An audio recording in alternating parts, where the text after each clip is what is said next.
Oh, what a day! What a lovely day!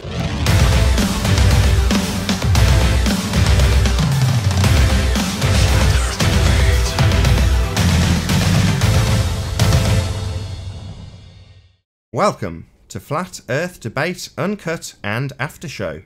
I'm your host Nathan Oakley, and if you are new to this channel, or you've not done so already, then be sure to subscribe and hit the bell notification icon to keep up to date with the Flat Earth Debate.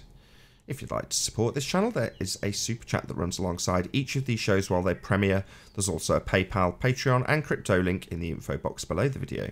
If you'd like to join the community debate, then go to nathanoakley.com and check out the Flat Earth Debate Forum.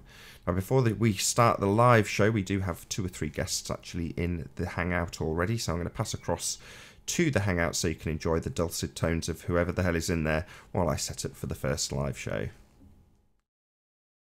Force, not a force. How can we demonstrate if it's real, if it's not real, things like this. And you know, there was one particular experiment because the 2-hour video, 2-hour presentation they were doing. So hang on. So we're not doing what they've been doing for hundreds of years, if not longer. Did this experiment have a independent variable that they could manipulate? No. Just So then let's learn from what we've been talking about. I know all that. I'm not arguing about that. I know, but you're using the word experiment loosely then, when you should be saying they were pretending to have an experiment or they were testing. I'm not trying to go on that path. I understand. Look, yeah, semantics. I know that for me, I was also discussing this. A lot of these guys. Hey, Randy. Hello. Hey, Randy. We're going to be live in about 5 minutes. All right. Can you do me a favour just while I make my cup of coffee? I still haven't done it. Any chance you can get in touch with Anthony, see if you can get his attention? I want to figure out how to get a Discord link out to the public as well. Yeah, that's... Anyway, I'll be back in a minute and then we'll start live. Yeah, so what I was going to say was a lot of these guys are old school in their thinking and their thoughts. So, you know, they use the word experiment, not realizing, obviously, you know, what it means to be an experiment. But I think we know what they mean. They're doing a test. They're doing something to try and prove or disprove or show or demonstrate something. Yeah, there's more demonstration of what they're trying to prove, you can say. Yeah, we got to use the right language. If we're going to hold people down to words have meanings, we're correcting ourselves. So if we have to correct ourselves, I'm not going to let those guys get away with loose words. Mm-hmm. Yeah, but I don't want to lambast anybody or fall out with anybody over terms which, you know, again, these are an old school. No, why do you say it's bashing? I have no animosity towards anyone who misuses a word. We just correct it and move on. Why is it bashing? No, I'm not saying that it is. Hold on, I'm just texting Anthony here. I was listening to that thing again with when Guy was on.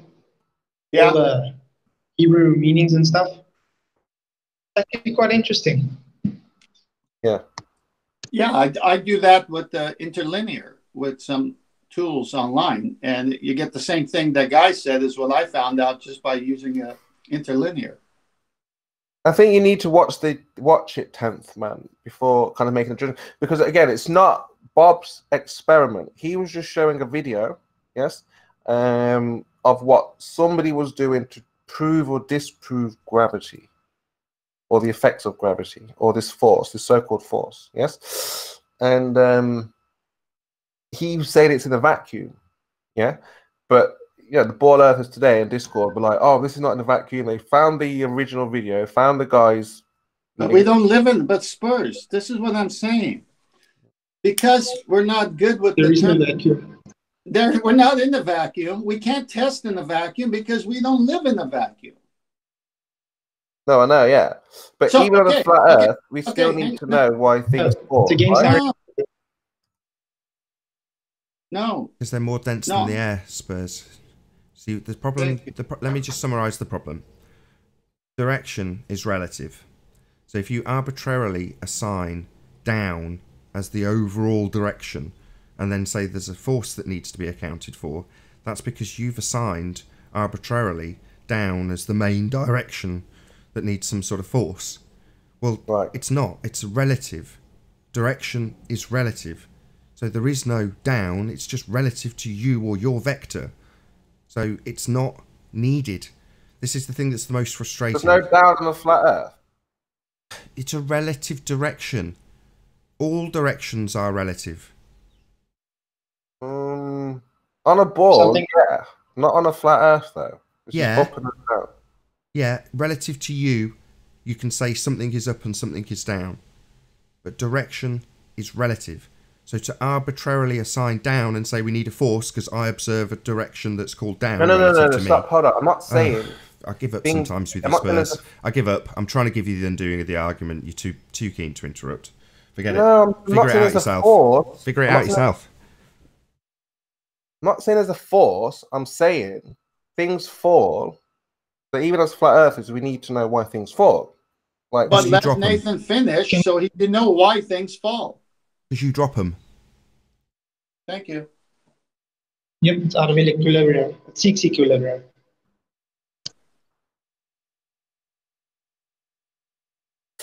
well,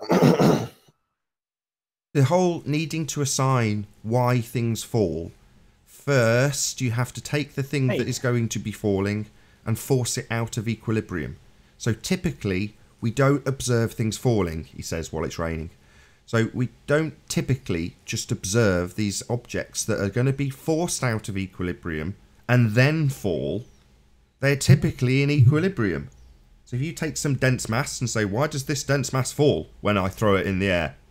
It's like, why are you ignoring the bit that took the Nathan, energy to get it out of equilibrium in the first place? And then starting to account for why it's going down after you've thrown it in the bloody air? Hello. Nathan, can I say? Hey, Arwin. hey, Adam. Hey, Arwin. Hey, Adam. Hi, Owen. Afternoon, everyone. We can easily say, let's say rain is falling down. There's no force needed because, I mean, it's dense, it's falling down. But if the wind is pushing the rain sideways, we'll say that is a force because the wind is a force itself. No, look, all I'm trying to discover, again, it's just trying to... We know there's no force, but, obviously in Globusters, you've got this, is there force, no force. So I just want to discuss it, not say, just accept it because I say so. I just want to explore, like, you're saying this is the reasons why, these are the reasons why. But there's always an argument. Somebody's, the ball earthers are not satisfied with that. We need to find out why and explore why Bob's not satisfied. Flat Earth is not he thinks there's a force. So we need to, for me, it's not just say accept it, otherwise we disregard you or something like this. I want to get to the bottom of it. But Yeah, but- first, we spent the last week getting to the bottom of it, and the answer was given so many times. If Bob just doesn't want to accept the answer, that's his problem. Let him go on in the conflict. I mean, all our life, we were told Newton's gravity, mass attracts mass. Force. That's what we were told all our life. All of a sudden, it's the bending of time-space, and there is no force.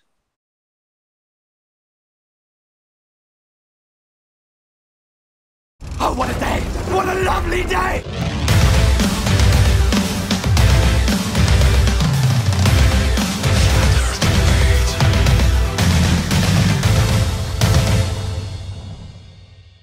Welcome to Flat Earth Debate Live. I'm your host Nathan Oakley, and if you are new to this channel, or you've not done so already, then be sure to subscribe and hit the bell notification icon to keep up to date with the Flat Earth Debate. If you'd like to join the community debate, then go to nathanoakley.com and check out the Flat Earth Debate forum. If you'd like to support the channel, there is a super chat that runs alongside each of these shows while they are live. There's also a PayPal, Patreon and crypto link in the info box below the video. Most importantly, if you'd like to join the discussion, simply mute the page you are currently watching, then click the link in the info box below this video to join the panel and express your views on the shape of the Earth. If you do join, please don't swear. If you do, you'll be ejected, and if you are, please don't try to rejoin the stream using sock accounts. You'll be warmly welcomed back on the next stream. Please also share the show on social media. Sharing the show obviously increases the live audience, but this in turn increases the chances of a more diverse panel, so please share the show. And one last time, if you're new to the channel, or you've not done so already, be sure to subscribe and hit the bell notification icon to keep up to date with the Flat Earth debate. Now, we are joined by 10th Man, the Adam Meakin, Spurs Chemo, Ranty Flat Earth, Flatzoid, and did I say Arwin already? Arwin, how are you all doing? Hello. Hello. Hello. Afternoon, everyone. Just been joined by Chocolate Saying as well. Very good to have you all. Good afternoon. Oh, yeah, good afternoon. Hiya, Chocolate. I was saying good afternoon. I was on mute. Sorry. Hello, afternoon. Good afternoon. No worries. Good morning. Before we even get into housekeeping, in the pre-show we were being quizzed about why there's a force of down and why some people think there's a force of down that needs accounting for in the face of the Globeheads' biggest defeat to date, or probably in the last 12 months, with Georgie Musa explaining that gravity is not a force and it's a bending of a conceptual pseudo-medium known as space-time. There is no force. So the Globeheads essentially need a force. It's often the answer to many an argument. Gravity, this force that does things, well, it's not a force. So they who require a force no longer have one, and we who do not require a force of a relative direction suddenly seem to be saying we need one and we need to account for one when we don't bloody need one, and there isn't a necessity in any way, shape or form to conjure this arbitrary force of down. So I don't mind carrying on with that discussion because it's obviously hot in the minds of the people on the panel, and forego housekeeping today just so we can carry on that conversation if you want to. Yeah, I mean, Bob's here now in the chat, so yeah. So I mean, I just want to show Bob something, and you know, Globebusters team. I'm just going to share my screen. Let's see how I do this. Can you share my screen, please, Nathan? Sure. Yeah. So yeah, Bob. There was discussion about an experiment or a test that you showed yesterday. So what happened is the ball earthers, myself, you know, people were looking for the source of that video, because I was saying, well, if this is in a vacuum and things are falling at different rates, this obviously shows that this force of gravity is not what they tell us. So they were scrambling, they were panicking, they were saying, oh, this just cannot be, this is not the case. Has Bob researched? Have you researched this? And so they found the website of the guy, and let's have a look here. Try to find it where it says. Okay, so it's got here, Bob. I don't know if you can see. So it's got here on June 21st. The experiment, the capsule was dropped. It fell into a vacuum, which is what you said. It says, but the capsule was in normal pressure. So, I mean, I don't know what that means to you. If it's the same as being in an actual vacuum. Yeah. No, it's slightly different, isn't it? Slightly different, yeah. So but either way, the point is that force that they speak about, you know, it hasn't been demonstrated scientifically or with science. But I just wanted to show Bob this, you know, so just to, I don't know if you could correct it or whatever, just mention it in the next show or something about it's not actually in a vacuum, because I thought this was great evidence or proof of this force that they call gravity to be non-existent. Anthony, what do you want to say? It creates a baffle.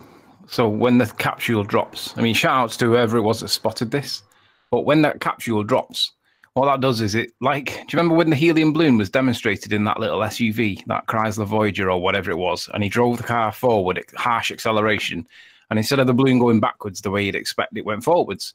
Well, the explanation for that is the air that's inside the car is rushing to the back of the car like a fluid, and it's pushing the balloon forward because the air's running backwards.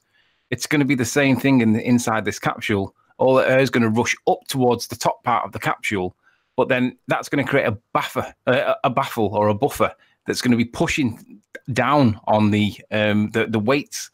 Now, when you look at the weights, if you look at the relative densities of all them weights, the first one is the lightest on the far left, and the final two are the heaviest. They've got more mass. But hold density on. is mass over volume. Hold on a second, Spurs. Can you put the relevant thing that he's talking about on screen by chance? Yeah, just get the columns. The actual video. Whatever you've got Just to get it where the columns are. What? Where the things fall? Yeah, that'll do.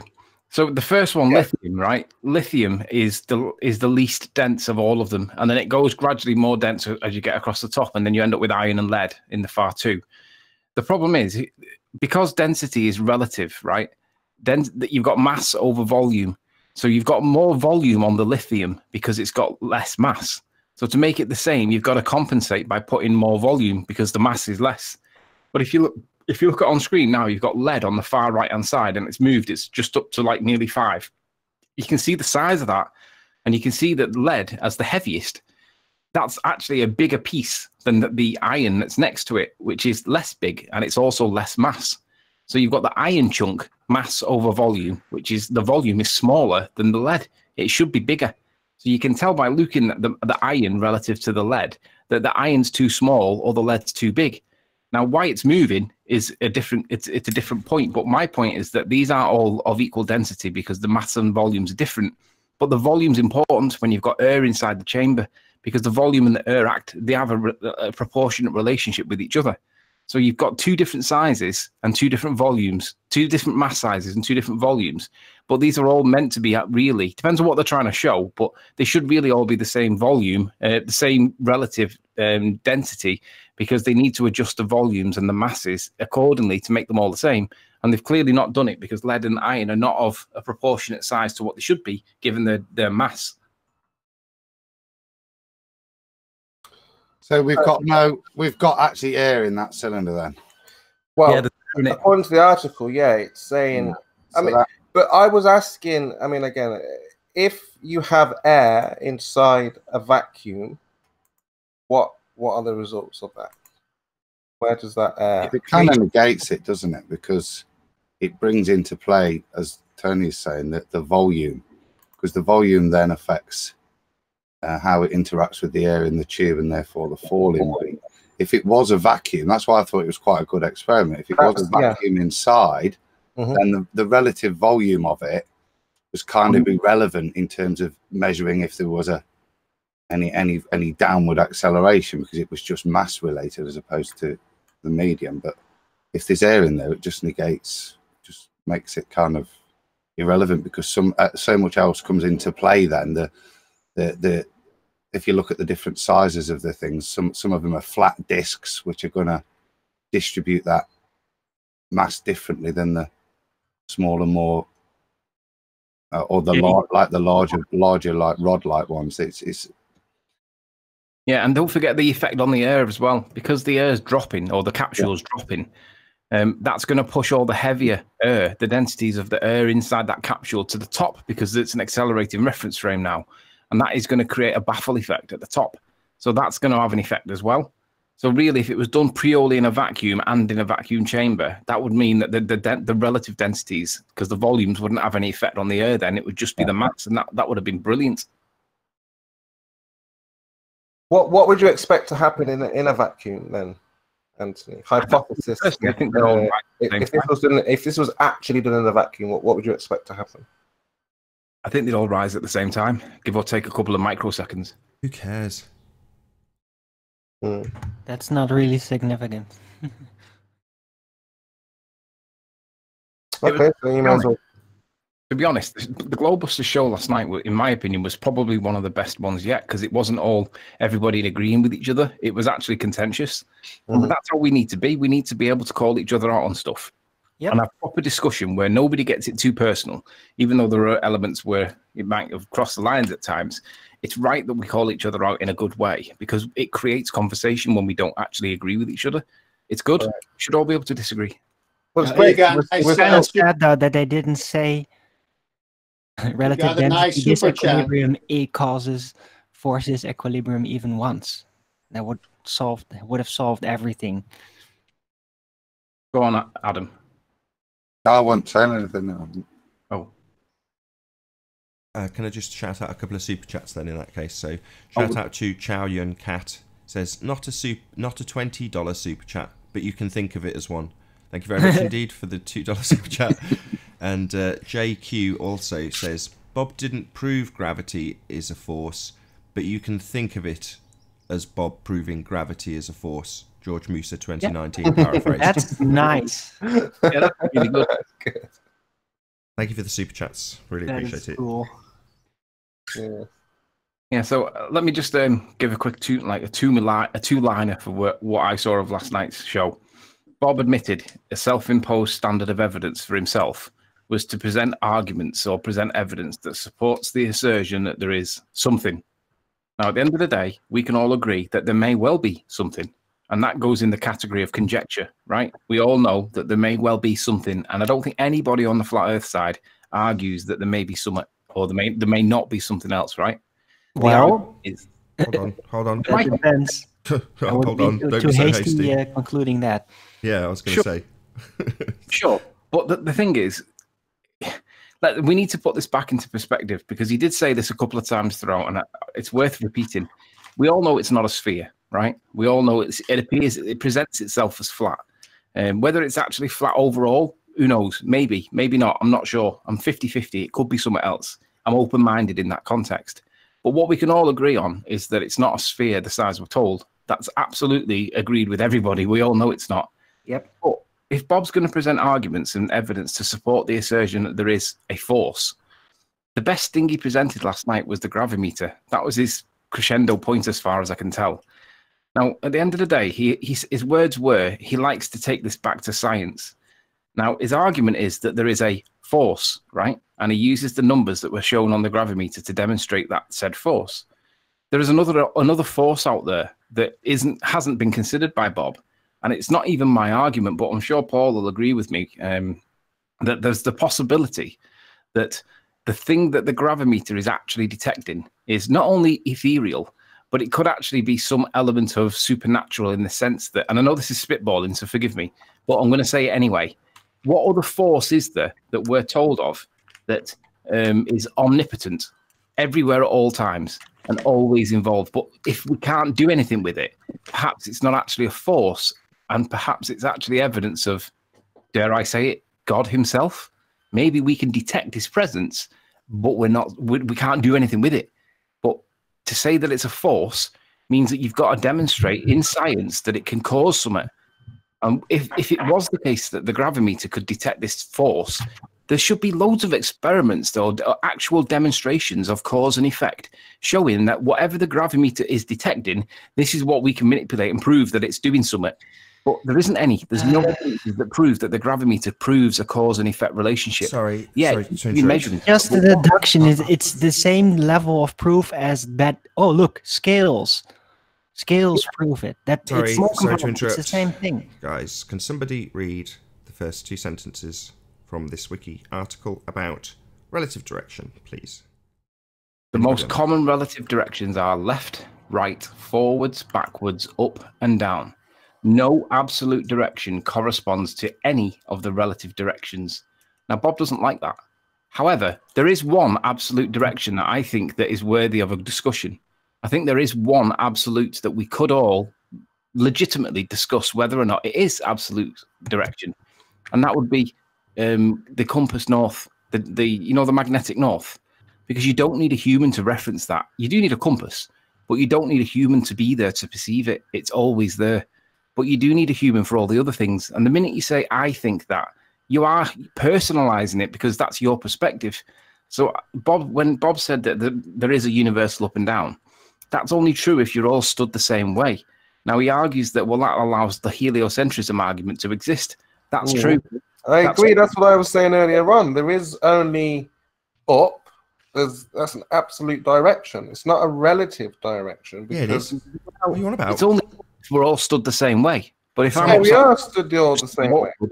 If I'm upside down, just to be awkward, it's not. How can you stand? Relative to us. Relative to us. In our medium. So, yeah, we can assume that we're the centre of the universe, each individual or people. We're not.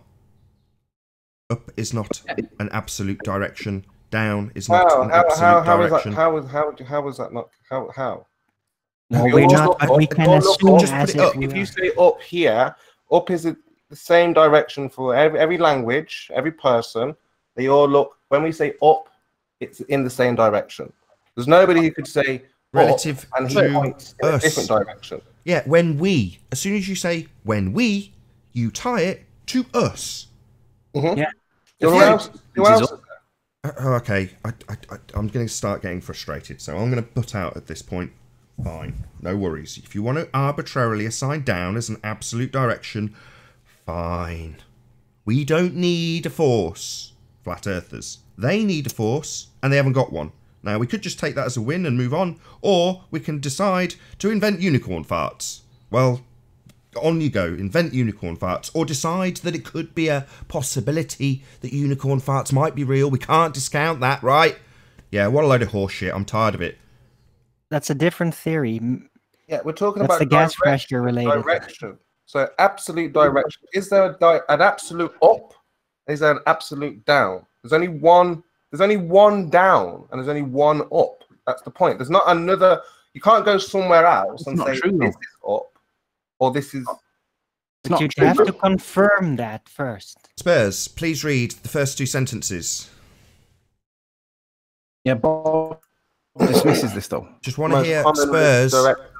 Yeah, this is their understanding relativity. Just read the sentences, Spurs. Just read them. Just read them. Hello. Just read them. The most common relative directions are left, right, forwards, backwards, up and down. No absolute direction corresponds to any of the relative directions. You see, this is there. They need this for the globe. This is a globe understanding. This is relativity. Yeah, I understand that. But that doesn't rule out flat Earth just because he doesn't like it. No, this here, relativity has to be not brought relativity. in. Sorry, it's just relative. It's not relativity. We're not talking about relativity. We're just saying it's relative. They're very different things. This is not about the Earth. These are about the meaning of the words. Right. Just definitions of words. Simple. Absolutely correct, directionality, not about the shape of the Earth necessarily. Right. Nathan. Just words and their meanings. Just semantics. Nathan, can I present some stuff on screen that I want people to be aware of? I spent some time last night looking for supporting arguments, and I found some really, really cool non-up and down positions that I'd like everyone to just be aware of. Are we on? Anthony, before you do, I just want to say I keep experiencing what John is trying to teach us every time, and don't take this offensively, Spurs. You fall into their begging the question argument, and you go where they want you to go, and you're discussing unicorn stuff. So check this out, guys. Am I on, Nathan? I think you mistake Spurs for me. No, again, the reason why I have to stick with this because there's only one above. Argue about it after. And there is argue only about one. It after. Yes, we've got you up, Sleeping Warrior, in your own time. Please don't argue over the top of what Anthony wants to show. Spurs, I'm going to address all this at you, and I've got 3 clips. And at the end of the 3rd clip, I want you to come back to me, and I want you to tell me how you understand what's happening. They've got 2 densities of water. One's sugar solution, one's normal tap water. One's got dye in it, the other one's normal. I think the one, it doesn't matter which is which, they're relative. It doesn't matter which is which, right? He pulls up the divide, and he allows it to settle. Where's the up and down at this point? And what's happening? So that's the first one. There's no up and down. I'm going to assert that there is no up and down. There is lateral displacements caused by the density disequilibrium. That's the first one. Second one. Similar theme. He pulls the divide open, and again you see a mixing, right? Again, where is the up and down? Whilst this looks like just like a convection current. That is cool. Okay, go on. So it looks just like a convection current, right? Yeah. And then the third one is this. This is fantastic. Check this one out, right? So this is done with hot and cold water, with dye in it. So again, when he pulls it out, the hot water does one thing, the cold water does something else. Right, there we go. So watch this now. This is just the same salt solution or same water solution. It's just the heat that's doing this. Cold's on the left, blue. Warm's on the right, So what we can demonstrate, we all understand how convection currents work. It's doing the same thing in the real world, but with density as well. The density is acting like convection currents. Now, obviously, this is slower to work, but it's like when you're in the bath. When you're in the bath and you run the hot water, it fills up the hot part of the bath first, and then you have to spill it around with your hands. That's the convection, right? This is demonstrating the same effect, but it's not up and down, is it? It's lateral, left and right. So we can create and show lateral. This is as any very cool. Very cool. I'd say that's totally up and down. Yeah, it's trying to find its level though. That whole thing is based upon. So I've got. I'm sorry, it was you, Adam. I've got to stop you. That was directed at Spurs. At least give them a chance to bloody respond. Yeah, come on, Spurs. No, I mean, again, I'm seeing, like I say, it's finding its level, so it's sorting itself out, arranging, what is above and what is below. So again, it depends how you want to describe it, up or down, above, below. But there is an order where these elements know that they have to be up or they have to be down. Listen, the question is, where is the up and down in the three that I've just demonstrated to you? Well, you can see as it's settling. It's finding it's up or down, yeah? Relative to you, you're looking at one and saying one is the top, one is the bottom, right? But relative to themselves, they're displacing number one sideways. And what, is the bottom the top for the top one? Well, of course not. No, but what happens when it settles? Who cares? Relative to you, you can arbitrarily call one top and one bottom another arbitrary assignment. Oh, well, let Adam have a go, because... like I say, I see it settling. That for me is finding its order. Yeah. Adam? Can I say something? Yeah, Adam's disappeared because he happened to be the sorry, person no, I was on mute. I didn't realise. Sorry. For me, that's ordering due to relative density, and the ordering is along the y-axis. The x-axis you're moving. Is literally just the two colliding. They have to go somewhere to force the ordering to occur. The overlap's got to occur somewhere. So you see it collapse, but what you do see is the blue collapse underneath the orange, which, because it's more dense than the natural route for it, it's not going to go above the orange. It's going to be forced due to relative density underneath, because the cold blue is more dense. Well, that forcing underneath the traversement along the y-axis will always pull the denser item lower along the y-axis there. I think that's for me, that's a good example. It's the left to right cascade.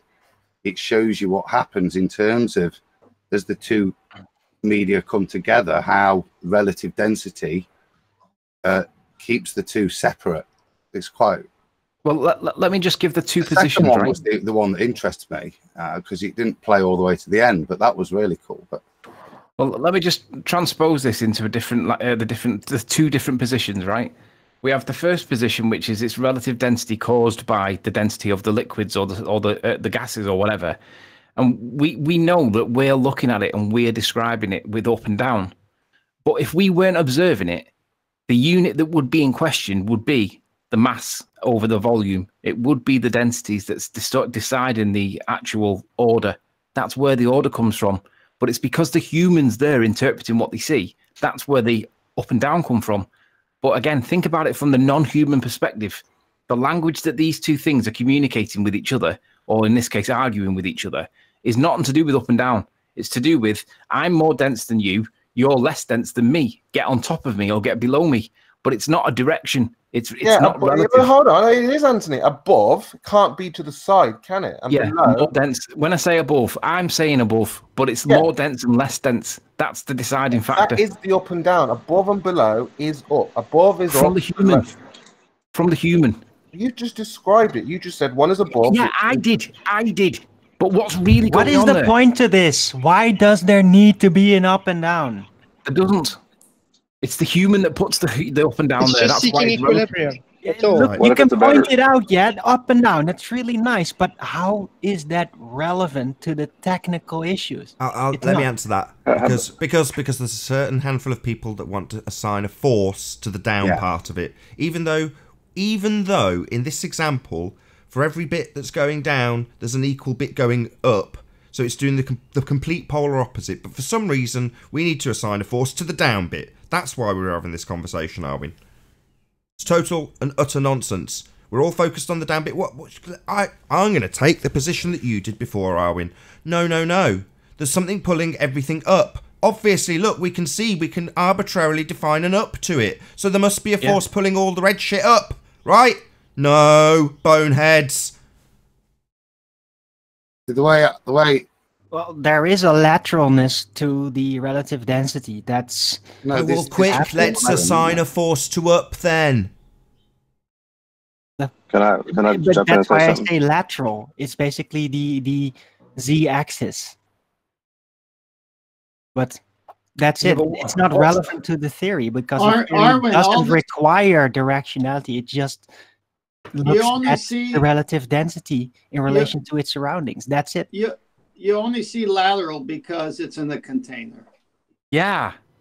And let's not forget, it's you only see laterally. It's the human that puts the relative bit to it. Maybe it's how we're asking the question. Or maybe some people don't actually think the same way and somehow don't want to consider the possibility. Animals know up and down. They don't. You couldn't. What on earth makes you think an animal knows up If you from took an down? animal into so-called space or a vacuum, they would lose control. They wouldn't be able to fly, would they? They wouldn't know. Right, space doesn't exist. I think all space analogies should be banned. I don't know how to describe it. A place outside of the atmosphere. Let me try and interject. I've got to interject. Exactly. One more That's attempt. my point. One more attempt, Spurs. Let me just have one more attempt with you. If you can shut up long enough. Spurs, let me have one more attempt. Right. In my sarcasm, I'll do it seriously rather than sarcastically. So when these two liquids are assigned top and bottom, yeah, is it reasonable in my sarcastic tone to assign an up because one of them went to the top? Is that reasonable? First question. We have to ask, is there a direction? I've just given it a direction, up and down. So yes, Spurs, I've said top and bottom, underneath and on top. So we've got something on top and something on underneath. Now, because they've separated in that manner, is it reasonable that I suddenly try to find the force that pulled the stuff to the top up? Is that reasonable or not? I haven't said anything about a force. You're saying answer my question. Listen to the question. There are two separations. One of them is going, would you agree, up. It ipso facto it's the polar opposite of the stuff going down. One of them goes, according to us, an arbitrary assignment of direction. One goes down and one goes up.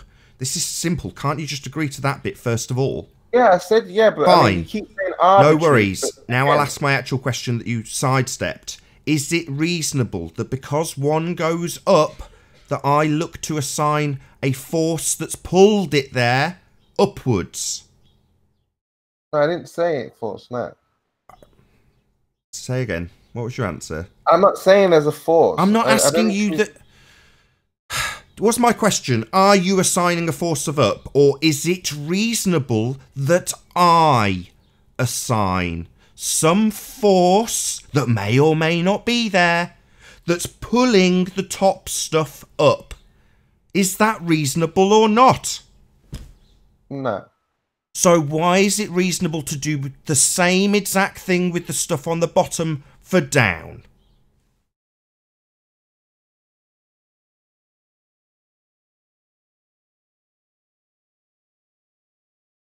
I think... Answer the question.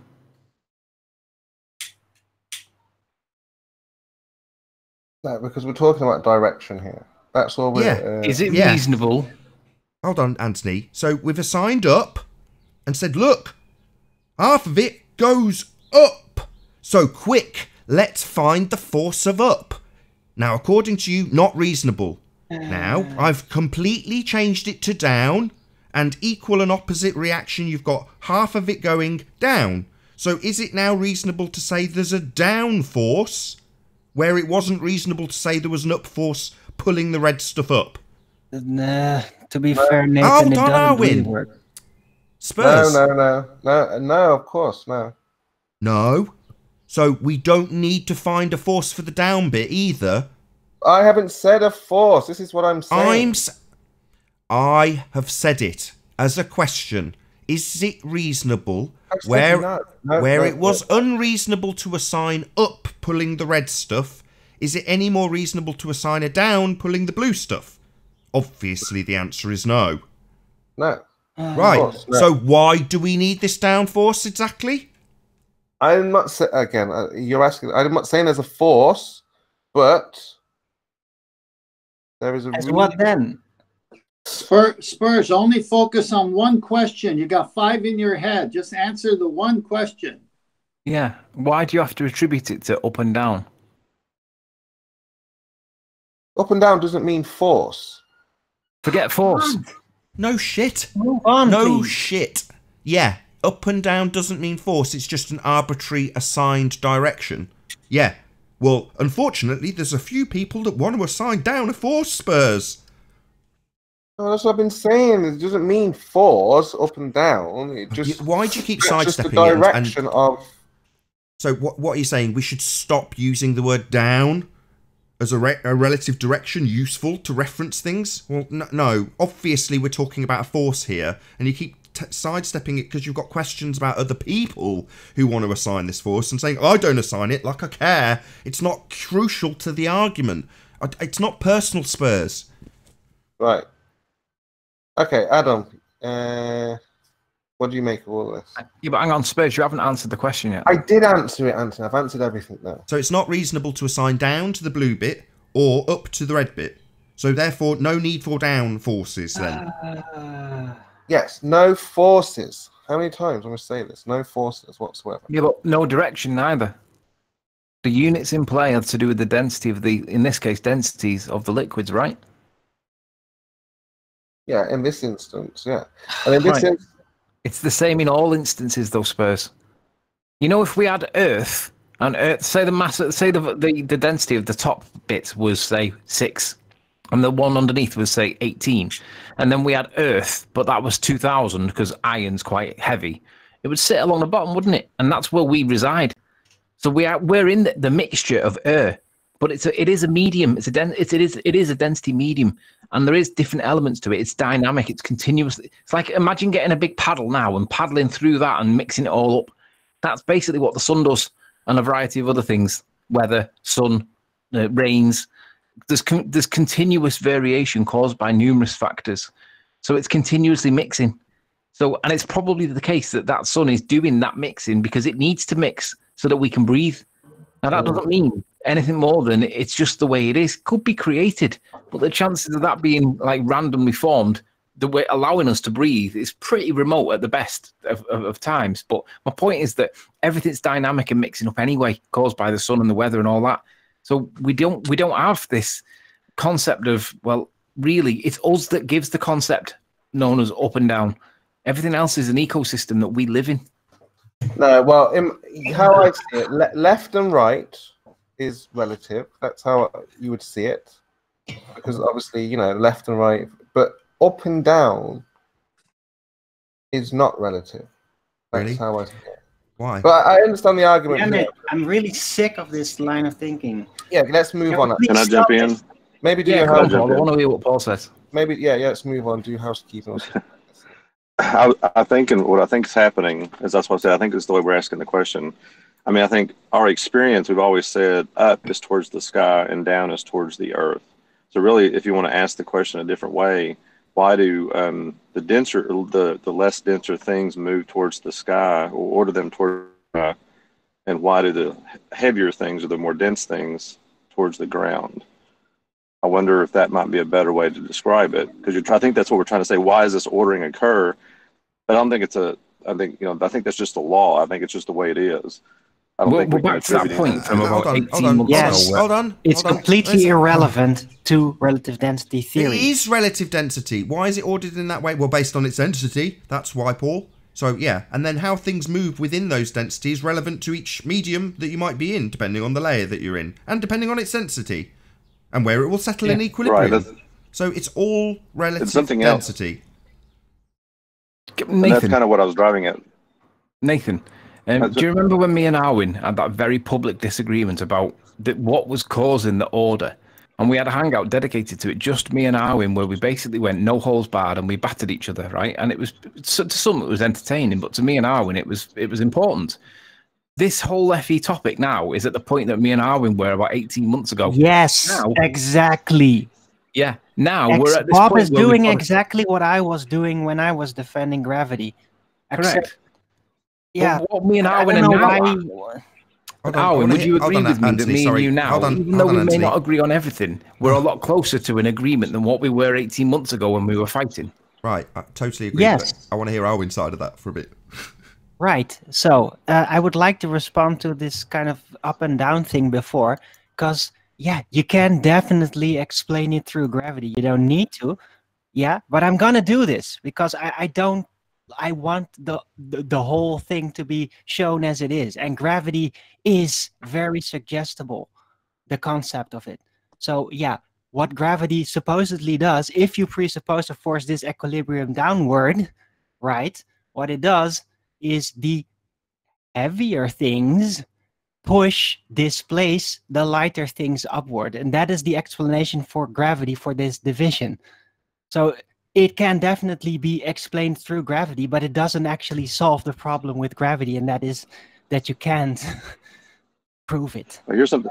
I was actually another thought. I had another thought. It's an aberration, and it will always be that confusing and that suggestive, because that is what it is. But just before that gets, I will come to you next, Paul. But in Arwen's description, he says force disequilibrium. So that example starts with disequilibrium. In other words, it starts where the globe heads would start with something at the top of a vacuum chamber and then drop it, ignoring all processes that got it there in the first place to put it into disequilibrium. Typically, both of the items, the feather or the bowling ball, would be in equilibrium. They wouldn't be falling at all. We tend not to observe falling bowling balls. So that's not necessarily an equivalent that you can use practically, because we don't observe disequilibrium. Things are trying to find equilibrium all the time, and typically find it. They don't suspend themselves in disequilibrium until we come along. Oh, look at that, falling bowling ball. Wow. Rumpus is actually supporting you and now saying that there isn't a... Oh, let's not worry about the boneheads. Having a real weird position as of recently. Yeah, they've got their own troubles. They've been maybe battered. Rumpus is trying to embrace the aberration of it. Yeah, just don't be taken in. Don't be taken Rumpus thinks that George Musa supports his assertion that weight is a force, despite Musa literally saying gravity is not a force, but you can think of it as a force. Somehow Rumpus twists that by looking at other parts where he does kind of lean one way and completely ignores the bit where he then backflips and the opposite way and basically contradicts himself. So if Rumpus is agreeing with you, you know you're wrong. Yeah, but ultimately speaking, you can side with only half of the doublespeak. That's why it's doublespeak. When any particular aspect is useful for one side of the doublespeak, that's the side that Rumpus will choose. It's no worries. In that regard, to Arwin, this is... When you've got the Globers who are currently in a bit of a disarray over this, yeah, saying, it is, we can attribute it a force, we can use it as a force, etc., etc., you just quote George Musa. It's just that simple now. So this isn't a Globehead issue anymore. You know, I'm not keen to get Globers on the panel to discuss this. They've been battered. All kudos to Anthony. But this is about the flat earthers that are left on the tail end of it going, well, we've been so brainwashed to believe there's a downward force that we must automatically assume disequilibrium and then start figuring out why stuff goes down when it's more dense in the air that it's suspended or the vacuum it's suspended when you've taken it out of equilibrium to begin with. Let me address SX0 in chat. He's done a jump in. Go on. I never got my thought out. Yeah, Paul. Because I've been thinking about this. Obviously, I sat back and try to listen and try to figure out myself. And the more I look at it, the more I experience, or not experience, but evaluate it. I think they're trying to contribute something that's a very complex system. Obviously, we talked about this briefly. And I think all we see going on is chemical and mechanical processes occurring. And we're trying to attribute something to that, all those processes occurring that shouldn't be attributed. You know, like there's either a chemical process occurring through heat transfer or a reaction between two molecules or whatever, or something like even Erwin was saying, is like other molecules pushing on another molecule to push it either into its equilibrium state. So we're trying to attribute something that's just a complex system interacting with everything else. It's that entropy. I was just thinking about, even like I mixed up tea this morning or yesterday, some iced tea, and I saw the entropy occurring right there in my tea mixture. And even how we need that process to cause tea to be made. We need that what do you call it? Entropy to occur so that the tea can spread throughout the water. I don't know. It's just, I think we're making it too. I think it's too. We're trying to make it too simple, and it's a complex system that you can't just bear down to one specific thing. Is ultimately my point.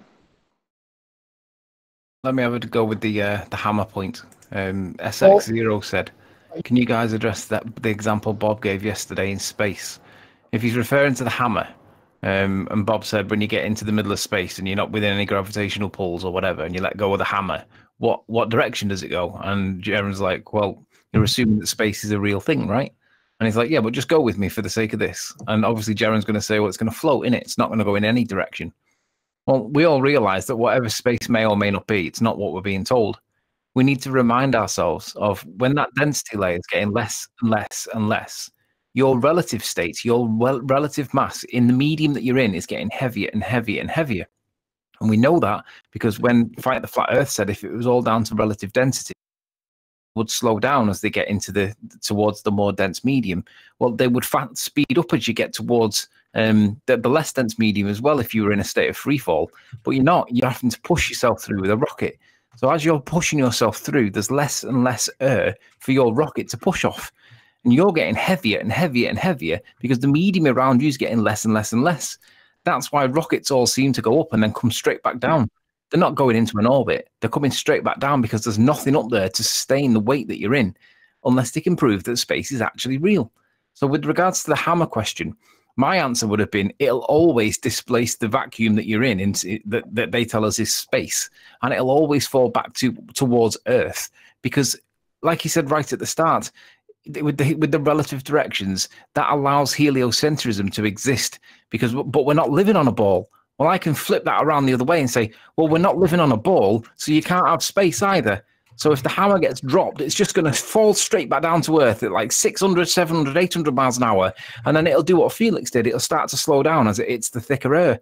So the idea that it'll float is the sci-fi, it's science fiction. We all know that space is not what we're being told. Why should we beg the question and assume that it is like that just so that Bob can get a victory based in Narnia? I'm going to do a couple of shout-outs to Super Chatters. Thank you very much to Ranty Flat Earth, who's on the panel. Dropity, but you can think of it as gravity. I'll try to read that again. Dropity, comma, but you can think of it as gravity. Thank you very much, Ranty. SX0, that's the message you were just reading out, right, Anthony? Yeah. Right. Rubik's, well, thank you very much, SX0, for the super chat. Really appreciate your support. And Rubik says, Rumpus is not human, but you can think... ... Why are we taking 3 steps backwards after... I wanted to... I'm sorry. Why are we taking 3 steps backwards after a great win by George Musser? How in the world are we even caught into these arguments of vacuums and space and gravity and gravimeter versus the ring laser gyro crap? We live in a pressurized system. If you want to prove all the stuff, take real human beings, go into that NASA building with 8-foot walls and do it, and let's see if someone doesn't cook. We were addressing it because there's lots of people who think there's a downward force, and Arwin... There's not. Yeah, there's I not. appreciate... I'm going to do a Spurs on you now. There isn't, and Arwin appreciates that now. It's taken him a fair amount of time to be able to concisely summarise what he just did.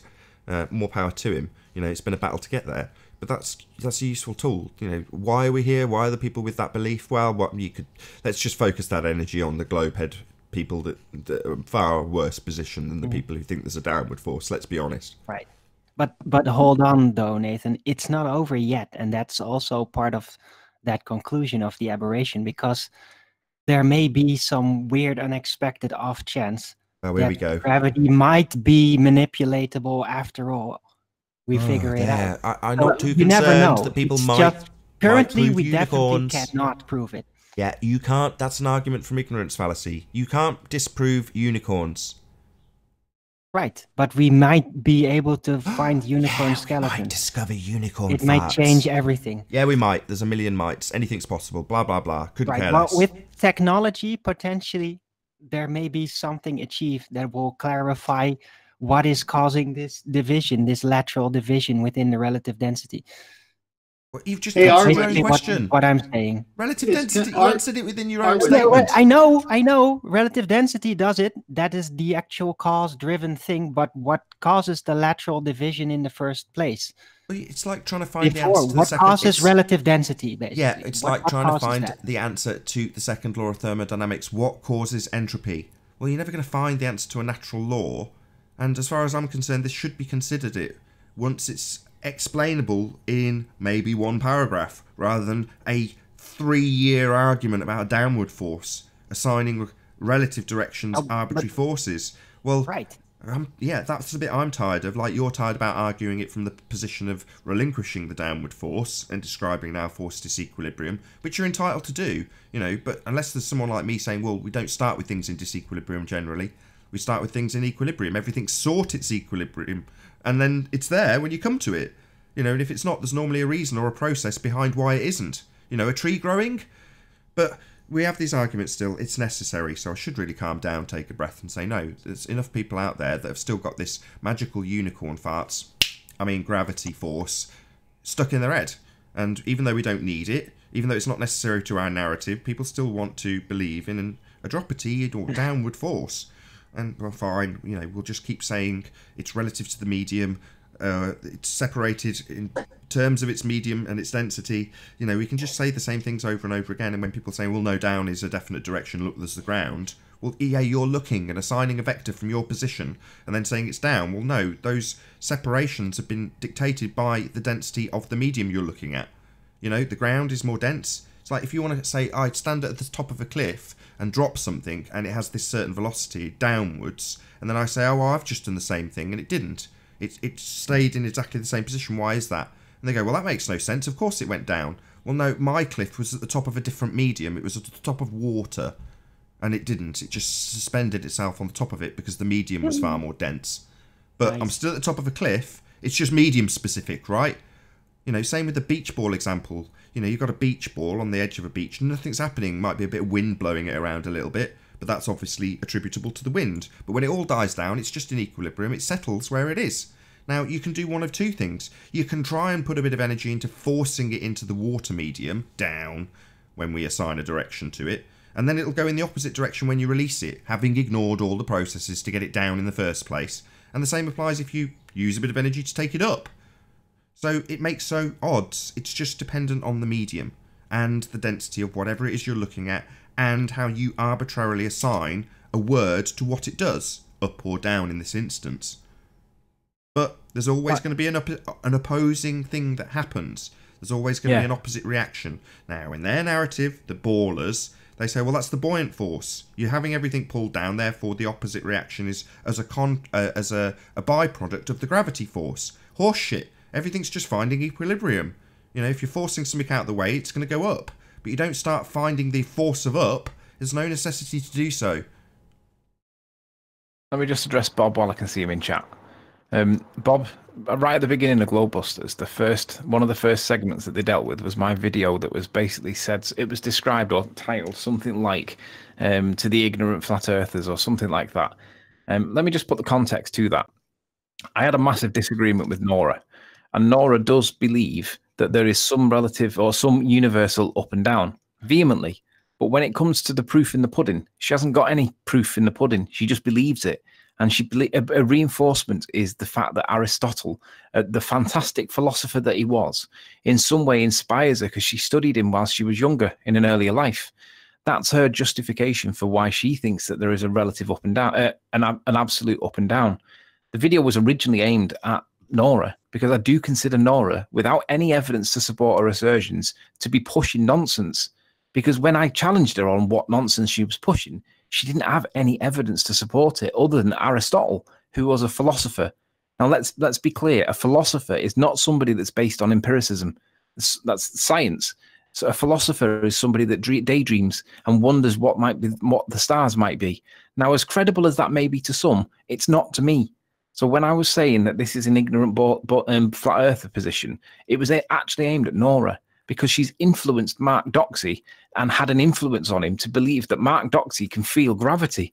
Nobody can feel gravity. If the gravimeters are measuring gravity, there's no way Mark Doxey can feel gravity, but he now thinks that he can because Nora's told him that there is.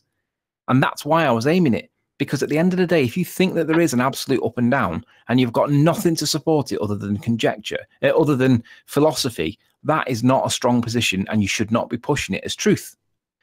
Bob's thought I was aiming that at him, and he thinks that I was targeting him personally. I wasn't. But I will say this to you, Bob. If you are going to push that same narrative, you better have some evidence to prove it.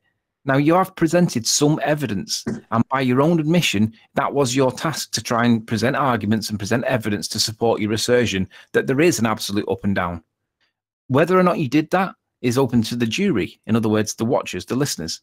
We make the decision, and you can interpret the results any way you wish. But what I will suggest to you is that there may actually be an absolute direction that we could all legitimately agree with. We do have compasses, and there does seem to be a magnetic north. All the compasses line up to it. That would be an absolute direction, because you don't need the human for that to exist. That could be an absolute direction at like magnetic north. Now, it's moot. There could be, might not be. People may say, nah, it's not because blah, blah, blah. But my point is, up and down it's only there because of the humans. If you're going to argue it, you better have some evidence for it. Nora didn't, but she influences people, and I don't agree with that. She should accept and admit that it's spitballing and it might not actually be true, but she doesn't. She pushes it. And unfortunately, if you're going to push that too, you've got to have something to support it, because otherwise it should be categorized as spitballing. Zach said in chat, the atmosphere, Anthony. Just last sentence. Right. Zach said in chat just then that up and down is defined by the flow of electricity in the atmosphere. That may well be true. And I'm not disagreeing. I'm not agreeing. I accept that point, and we can all accept that possibility. But it is in the realms of, well, this is not what we're being told by science. What we're being told by science, we can question. So that goes into spitballing. And yeah, I can accept that it could exist. But the point is, gravity, this thing, is relying on this up and down perception that we give to it to exist. Let's not forget the importance of what happened with George Musa. Musa wasn't mentioned last night. I'm surprised. It should have well come up because it was such a killer thing. But this is like, let's not distract from the fantasticness that George Musa gave us. Gravity is not a force, but you can think of it as a force. Well, whilst we're on this tangent, let's not forget that bigger picture, because whether gravity exists or not, whether there's a universal up and down or not, there's definitely not the force of gravity. And really, that's what we should be ramming home, because we all know that that's nonsense. And then, I mean, Musa back and forth and contradicting himself, and Rumpus then picking the bits that supports his argument. We're laughing at these ballers. So whilst we're having this off-topic, moot conversation about whether or not there might be, let's not lose sight of the bigger picture here. Gravity is nonsense, and we all know it. Let's not lose sight of that, because that's a really cool point for us. I'm done. I actually think it's very encouraging that they're finally figuring out that gravity is an aberration, and they're slowly getting there. By first figuring out that it's not a force, even though it definitely looks like it is, and you can treat it as if it is. Well, yeah, and that's why they're all saying that. That's why they're all saying it manifests as one now, right? They're all trying to kind of circle back. Oh, it's not really a force, but it manifests itself as one, right? Yeah. You know, real quick, I want to give a shout out to Jaron, because what he said yesterday, and he said it before, it's real simple to me, and it just makes sense. You know, if you've got a golf ball and it's just in the air, you know, obviously the golf ball is heavier than the air, right? More dense than the air. It's going to go in a direction, right? Whatever direction that is, that's where everything else is going to go. That's more dense than the air, right? Now, wherever that direction is, it's going to go. All the objects are going to go. We are going to go. That's where we're all going to be. And as humans, we're just going to call that down, right? But that's us calling it down. I get that. You know, I don't see why it has to be this big to do with you know, is up and down absolute. And I get that. On the flat earth, you know, we look up, we look down as humans, that's what we call it. But yeah, everything has a direction it's going to go into. What we name it, I think, is arbitrary. I don't see why it has to be any more than it is. And with that, I'm going to say, if you're watching this on the Nathan Oakley premiering stream, then stay tuned, as there will be an after show to follow. Unfortunately, if you're watching this live on Nathan Oakley 1980, this is where we bid you farewell. A massive, huge, enormous thank you to all of you who smashed the super chat, joined us live, liked, commented, shared, subscribed, and all that good stuff. Of course, a massive thank you to all of today's debating panel for making this debate possible. I've been Nathan Oakley. Be sure to check out the Flat Earth Debate Forum at nathanoakley.com, and I'll see you all in the next video. Oh, what a day! What a lovely day!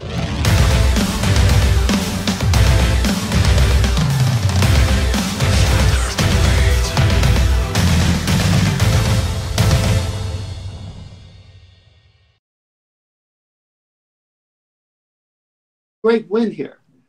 We should, when they bring in vacuums, space, or mass, or gravity, it's like John says. I mean, John's teaching us. I know he's rough around the edges, but he's smart. He says, what's gravity? What's force? What's up? What's down in relation to? You know, I kind of get that, and that's what I was when I was listening yesterday. I was feeling like it's just a hijacking of words to me. Yeah. You know what I mean? Yeah, it's like weight, gravity, density, mass, matter, all these words they just use interchangeably to you know, back their nonsense narrative. You know that's called right? That's called a term. Hold on. You know what that's called? It's called an equivocation fallacy.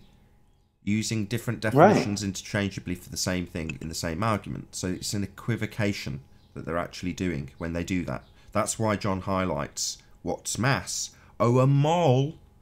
Oh, no. What's that you say? It's resistance to a force. No, that's inertia. So you've got two different definitions. It would be bad enough if one was the same as just mole. In other words, you could have that argument regardless, just because mole's the same, which is typically what they go to anyway. But the fact that it's got two makes matters even worse. You know, you should have one very specific, rigorously defined definition for this stuff. Having three, two of them matching, no, that's not satisfactory. It just means it's an equivocation. Right. You remember? I mean, that's... Go ahead, brother. Do you remember, Nathan, a couple of weeks ago, I was talking about discrete language, the Socratic method, that science wouldn't be possible without discrete, meaningful language, words meaning things. John has been a harbinger on that whole thing. And now here we are, bringing into our realm of talk 5 different things, 3 different things that aren't discrete. And they're trying to explain one thing. Exactly. We're trying to explain things that people have assigned their own explanations for in some instances. Take the standard definition in other instances. You're just like, no, you've got to define terms. You're right. It's the Socratic method. So once you've agreed on what the word actually means, and if we're going to a definition and going, no, this is an arbitrary thing that you're assigning. Well, if someone says, no, it isn't. What are you supposed to do at that point with somebody who you argue with in that way? I mean. You know, I saw Bob in the chat going, no, it is an absolute direction. Citation, please. Do you want to show me where we can agree on those terms? Still doing. Just like, no, nah. Well, yeah, hand-wave dismissal doesn't work, though, does it? You know, that doesn't work. You know, a word that means everything actually means nothing. Right. I don't know. I think it's necessary. I didn't realise the problem was as widespread. Anthony recognised it. I didn't. Well, you know, that's why this is coming to a head. I think it was Chocolate. No, it was 10th Man that was saying, well, why are we even arguing about this? Why don't we just take this as a win? That it is. It's like, it is unfortunate in a big win like this that you're having to deal with the fighting masses on your own side in the back pews or whatever, you know, in the back rows. You're like, wow, really? On the other hand, I do agree. It is a little bit ironic that we do get such a thing as what happened with Musser and all that, and then the following week, instead of celebrating that, somebody's trying to argue for a force, and it's like, man, that's crazy. With all respect to Spurs, he brought it up this morning when he brought up the vacuum in space. So initially, because of the training I got here on the show, my next question is not to answer that question, but to come back with a question and say, what is the vacuum of space? We got the second law of thermodynamics. Can't have gas pressure without a container. We live in a closed system that's pressurized. So why am I going to listen to Spurs use words that the opposite side has used to deflect from what our reality is? Right. Well, but hold on. You shouldn't politicize your language like that. Take it as a compliment. Take it as a compliment. Right. This is a situation. What do we observe in nature? I get plenty of messages from people. I don't read them all. I get thousands of emails, if not tens of thousands. Nevertheless, I get a lot of messages from people that are very specifically saying we're at the tip of the spear. We're on the cutting edge. We're progressing the argument. Lots of compliments aimed at the panel that basically say, like we've said, oh, this is a conversation we had a year ago when we were arguing about it quite, intensely on the show. Well, I take that as a big compliment to every single one of you who are on the panel, that you're all progressed in your arguments. You've got some of these things that are still being argued about out in the region of flat Earth amongst our peers. We've got pegged. Well, just feel good that you're not in the, I think back always to the stars, right? Let's just change the subject onto a different topic just so it's less contentious, right? So the star rotation, until it finally sunk in that it's an affirming the consequent, that you begged the question to make the example in the first instance, I lost sleep over it. You're like, how the hell do you explain this? And the only thing I could ever do was concede. Just go, yeah, you're right, that they do have southern star rotation. I don't have an answer to that. That was the only answer I could give, rather than trying to bullshit my way around it with some explanation on an FE projection. I was like, I can't answer that. Yes, there is southern rotation. I've seen it.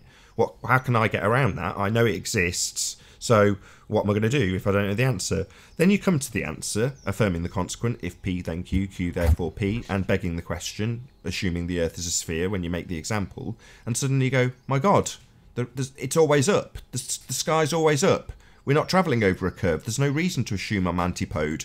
That's a shit example. Unless I assume I'm on a sphere, it doesn't prove a sphere. Well, once you suddenly realise that, you relinquish it. But you imagine the dude that's just come to this and goes into one of the chats and is told, well, you got southern star rotation in the southern hemisphere. How are you going to prove that on a flat plane? And they go, oh yeah, southern star rotation. Oh no, yeah, that only works on a ball. And they completely fall into the trap and then lose a bit of sleep.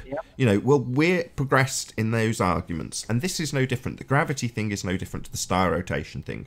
We've all recognised that we're talking about things finding equilibrium. Some stuff goes up, some stuff goes down. Why? In terms of its direction we assign to it is based on its density.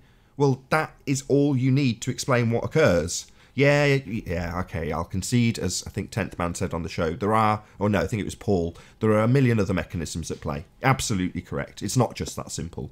Yeah, most of the natural laws that get explained are oversimplified intentionally so that you can understand them and then apply them in more complex systems. So yeah, the second law of thermodynamics has plenty of caveats. They put it in an isolated system, something that's non-existent. You can never have an isolated system. It doesn't exist. But to explain it in simple terms, that's why they do it in that way. Now, we don't have that for relative density. This term it's an existent term, but we have got a hijacking of that in play in terms of the current terminology and the semantics of it. So if you try and look up a definition, as we would, there's going to be some sort of connection to the heliocentric argument, because that's how the words have been defined at the moment.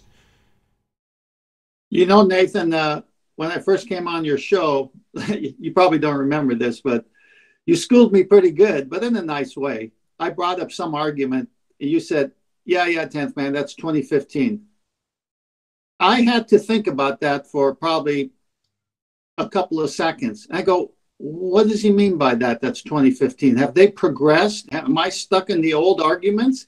And as I stay tuned and listen to the show, and what caused me to be a regular panel member is exactly that. This thing has progressed. Everybody is stuck in the old arguments because we listen to the Globers with their illogical statements. You got to get out of that and hold their feet to the fire and say, vacuum, mass, all space, prove it. Second law of thermodynamics. I mean, this is so beautiful how you schooled me there nicely, but I got it. Yeah, you got to start getting them to define what they mean by what they say. And it's normally only 2 or 3 words. Go on. Sorry, Owen. That was not me. Who was it? Who was that it? Was that was Flat, sorry. Hey, sorry, say again, sorry. That's all right. Choppy. Trying to say, sorry, it's a bit choppy. I'm just trying to say, we're redefining the fundamentals. So everybody that's coming new to the flat earth, and they learn how to actually engage in the right conversation. Your mic connection is not too great. It's not quite good enough to make out what you said, unfortunately, Flatzoid. We might get some deciphering of it in the comments on the after show, though. Oh, and that reminds me. Anthony, are you there? I am. Depending on how it goes now, might dictate how the future shows run. So I'm intentionally only going to... Well, I might run a second live show. I doubt it, though. How in Discord do I get a link, like the Hangouts link? So Betty gives me a link that lasts 24 hours that I can just stick under Ballbusters. How do I generate that? You right-click on the live stream room, and then there's an instant invite menu that you can click. And then what I then do is you can edit the invite link so that you can turn the grant a temporary membership on. So turn that on, and then copy the link. And then I'm at invite friends to Flat Earth Debate Science versus Pseudoscience. Then I've got a list of all the names of presumably participants in the server, and then it's got a link below. So do I right-click on the link or something? Oh, no. So where it says, or send a server invite link to a friend at the bottom, yeah, you can press copy. But if you open the edit invite link at the bottom, then grant temporary membership. Too fast. It says, okay, send a server invite link to a friend. Do I click that? Click copy. And then when you click, then it'll say copied, and then you just paste it into wherever you're going to publish it.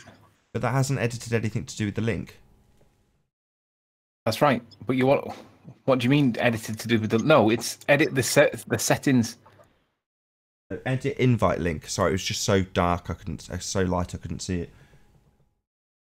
So what is it? Maximum number of uses expires after. Okay, expires after 1 day. Or just grant temporary membership at the bottom, and that gives them temporary members are automatically kicked when they disconnect unless a role has been assigned. So grant temporary membership and expires after 1 day, then just generate new link. Yeah. Then I copy it. Well, when you click generate a new link, then click copy.